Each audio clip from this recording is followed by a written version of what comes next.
we have Finley Roland. This year, I got the opportunity to run a club with Finley. Not only is she extremely hardworking, but to me, it's her dedication that shines through. I rarely ever see this girl not working on something, and if it's not school, it's rowing. Not only can she really do it all, but her personal growth is what I truly admire about you. I cannot wait to see how our work together comes along this year, and I'm so excited to hear what you have to say.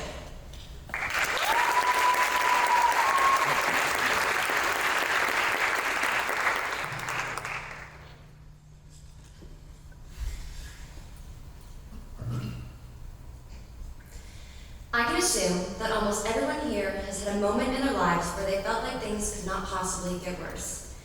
You may have felt like things were never going to get better, or maybe you just simply didn't know how to make them that way. This is exactly how I felt when I was diagnosed with anorexia at age 15. I'd already been battling disease for years up until that point, but it was the first time that I was told by a medical professional that I was in fact sick. All I can remember in that moment was this overwhelming feeling of shame and fear over what came next. I was stuck in this deep hole, and I had no clue how to dig myself out. All I knew is that I was tired of feeling weak. I was tired of feeling utterly powerless. I spent every waking moment criticizing myself and telling myself I was not enough. I barely had enough energy to do simple everyday tasks, and I became a shadow of the strong, confident girl I once knew myself to be. I lost friendships, I damaged relationships, and I didn't know how to fight back against the disease that was destroying my life. But I knew that I did not want to spend the last years of high school and my college career in the hands of my eating disorder. Leaning on the support of my family and my closest friends, I began my road to recovery. I dedicated an entire year of my life to rebuilding my relationship with myself and food. And I will not lie to you, it was the hardest year of my life. There were times that I just wanted to quit, to listen to the voice in my head telling me that I was wasting my time, that there was no future where I was in control. I thought of my childhood bullies who would body shame me for still having my baby fat, or the fact that all my friends were at school while I was stuck in treatment.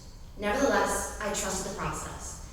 I knew that there would be a light at the end of the tunnel, and that every bump in the road would not stray me from my destination. And now, words cannot express how grateful I am for sticking it out. After my time in recovery, my family moved from Chicago to Chattanooga for a fresh start. I enrolled at Baylor, and I began what I would consider the happiest period of my life. I joined the crew team, where the girls taught me how strength is beauty.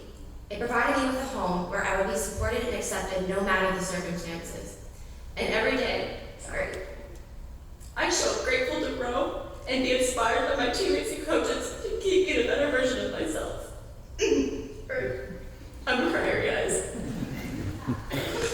I also signed up for courses that would challenge me in ways I had not thought possible, and formed the strongest, most meaningful relationships of my life thus far.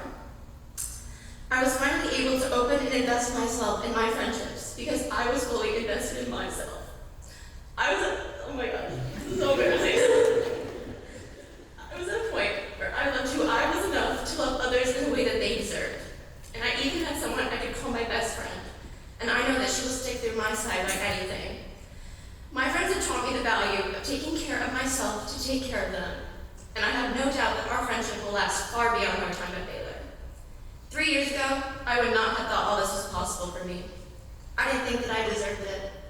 Looking back, I do not regret the time I spent struggling, and I certainly don't feel ashamed about it. I came out the other side a better, stronger person for it.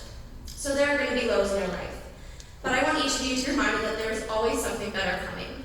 It may not feel like it in the moment, but just know that you deserve all the happiness and good in the world, and you have the power to make it happen. No one, not even yourself, can make you believe otherwise. Thank you, and go Big Red.